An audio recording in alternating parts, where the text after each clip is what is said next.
Hello, this is Kim McAllister, and we are going to talk about staffing. Yay!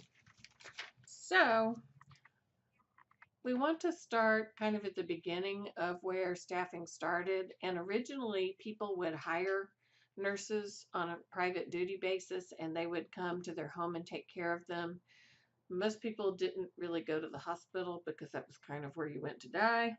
And so, that kind of pattern where you had somebody come to the home went on for quite a long time.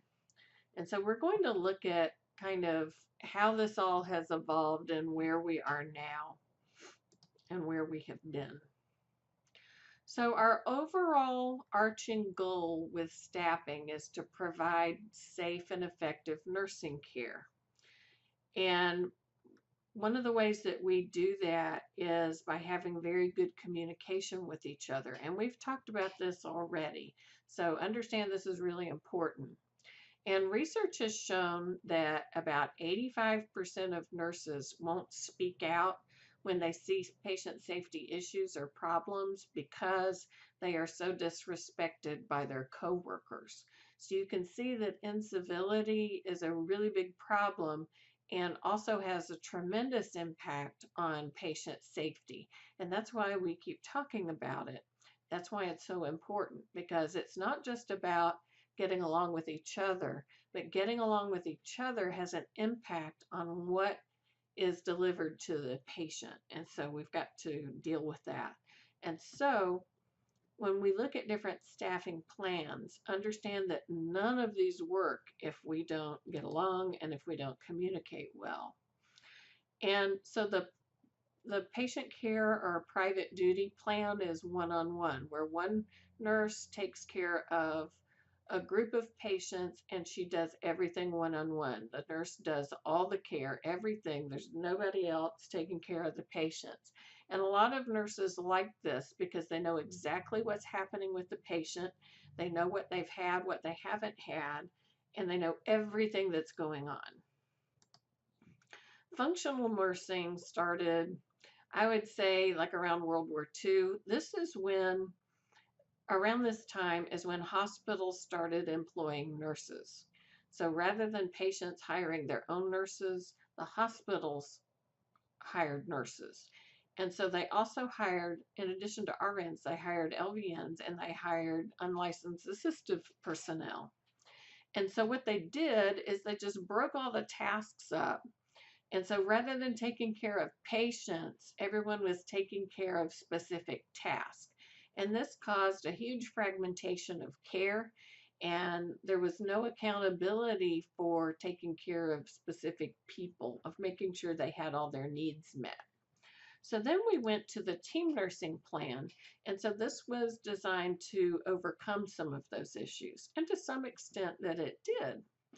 And with team nursing, you have a group of patients that are assigned to one team leader, who's usually an RN. And that team leader goes around and does all the assessments on the patients. So they go around repeatedly and assess the patients. And then they do whatever RN care needs to be done. The team is also made up of usually 2 LVNs and 2 unlicensed assistive personnel. And the LVNs generally give all the medications that LVNs can give, and then the unlicensed assistive personnel did all the supportive care. So it was very important for the RN, the team leader, to go and update everybody when anything new happened or there was a change in status. So the cons on this are that it was inefficient, and it took time to run around and tell everybody, hey, Mr. So-and-so is having this problem, so don't give him this or that or the other. And so those were some of the negative things about team nursing. So primary nursing, again, primary nursing is when you're one-on-one with a patient, and it's now being called relationship-based care. And this is where the RN manages all the care and coordinates the care and helps plan the discharge of the patient. Now what we really look at is patient-focused care. And in this, we have what used to be traditional nursing interventions carried out by ancillary workers.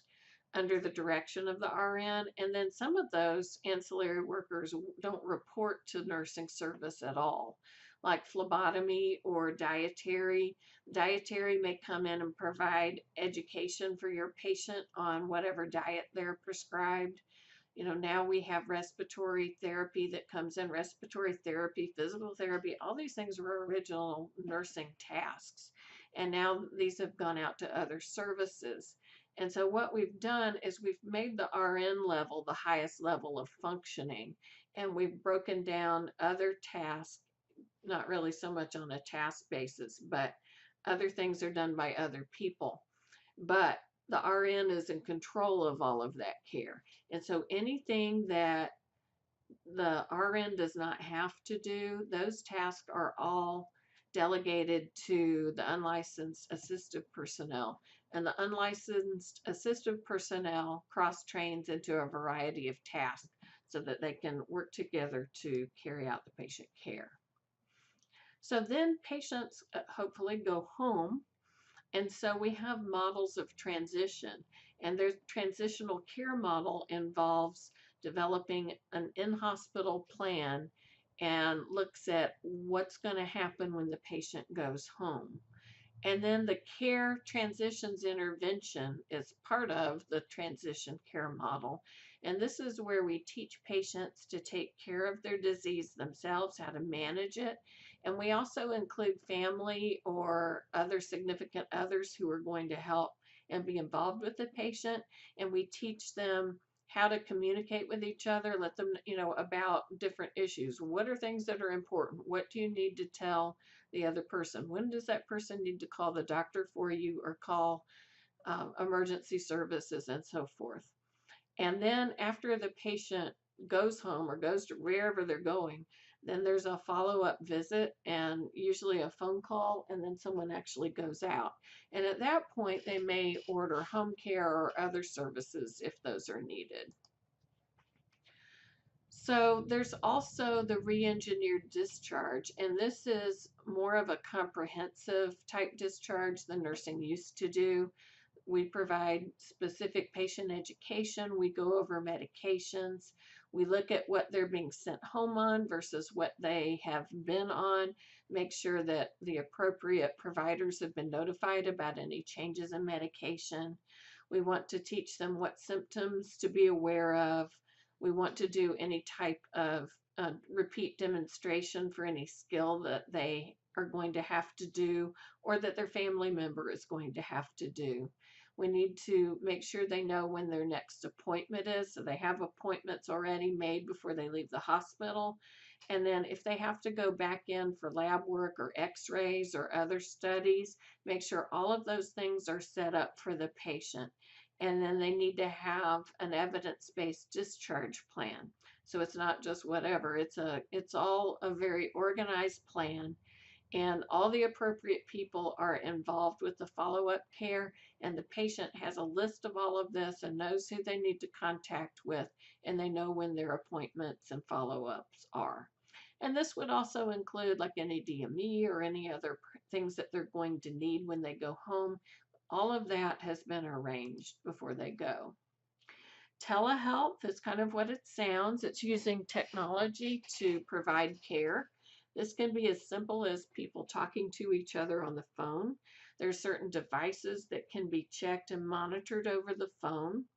There are like community-based care, like patients that need to see a psychiatrist or a therapist, and they either can't leave the home or they cannot get an appointment.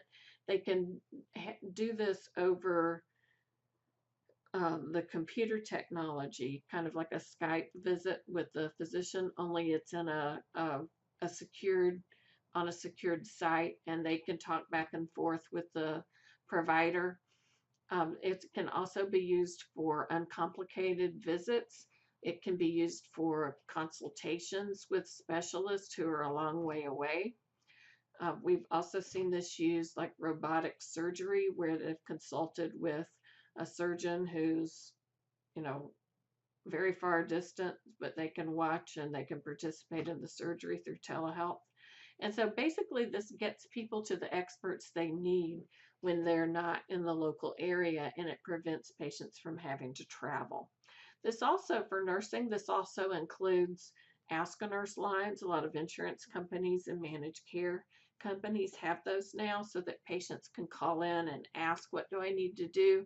And it can prevent unnecessary ER visits, or it can encourage patients to go to the ER when they need to, and just help people find information and other things that they need. So what is the most effective model of nursing care? We don't really know, but there's been a lot of study done on it, and these are the characteristics that make nursing models effective. First and foremost, the RN has to be the primary care manager. The RN knows the most about patient care, and they need to be in control of what's going on. There has to be a focus on the patient. It should be patient-centered care and not task-centered care. You want to have greater involvement of the family and loved ones of the patient if the patient wants that.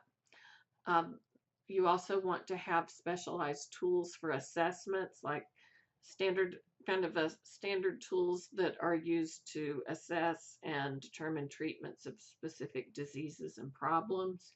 You want to use technology to improve communication and keep from wasting time. Like when you do the blood glucoses and they immediately go into the computer, or vital signs and they're immediately registered in computer. Things like this that can reduce steps are very helpful to us as nurses.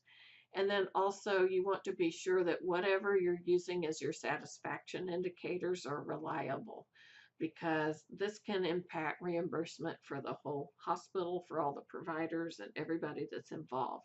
So it's very important to be capturing the data that you think that you are.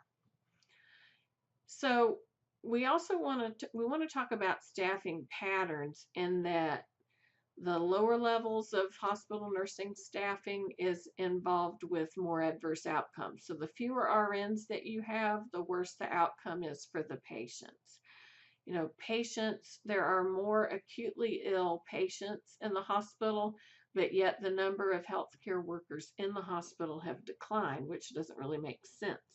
We now have higher acuity patients in the hospital than we ever had before, and so that puts more responsibility and more burden on our nurses. And if you have more nurses, you're less likely to have things like patients dying and untoward or sentinel events that happen. And it has been proven that hiring more RNs does not decrease profit. And we already talked about that. So how do we determine how many patients each nurse is going to have? Well, that varies by institution. Different institutions use different plans. And so because acuity fluctuates as well as staffing numbers, that can make things very difficult in planning care. Sometimes you can kind of see over the past history where a lot of the fluctuations are, like generally over the holidays, people don't come in and have elective surgeries. Weekends usually have smaller patient loads. So we can look at that. We can look at the budgeted nursing hours. How many nurses and how many hours are they going to be there per patient day? A lot of hospitals have a one point of time census time, which is usually at midnight, and they capture all the numbers of all the patients that are there right then, and then they base their staffing on that. Now, what's the problem with that? I can't hear you. Okay, the problem is that patients go home and they come in and patients get worse, and all this kind of stuff happens. So it's a baseline, but there should be some flexibility in there for acuity and for unexpected surges in staffing. There are different scheduling patterns. You can have your staff work 10-hour shifts 4 days a week. It's really nice, especially when if you're not too worried about weekends. If you find a place that has a Baylor plan, that means you work 2 weekend shifts and you get credit for 36 hours. A lot of places now will have you work three 12-hour shifts in a week, and that's 36 hours, and that's considered 40 hours. That's considered full time. So if you did the Baylor plan, you're working 2 days a week, and you get the same pay. So that can be cool. What we want to avoid is mandatory overtime. This is where nurses cannot leave. Maybe somebody is late to work, you have too many call-offs and there aren't enough people to fill back in. And when nurses have to work past their set shift time, this is when danger happens. Danger, Will Robinson. So don't go there. This is when you end up having more errors, medical errors, medication errors, more sentinel events. People can only keep that concentration level for so long, so you want to avoid that. And in class, we're going to sit down and look at staffing patterns and a staffing plan. A staffing plan is different from a schedule. A staffing plan is what you plan to do, and then the schedule is where you actually plug people in. So we're going to play with some of this in class on Monday, and I hope it'll be fun.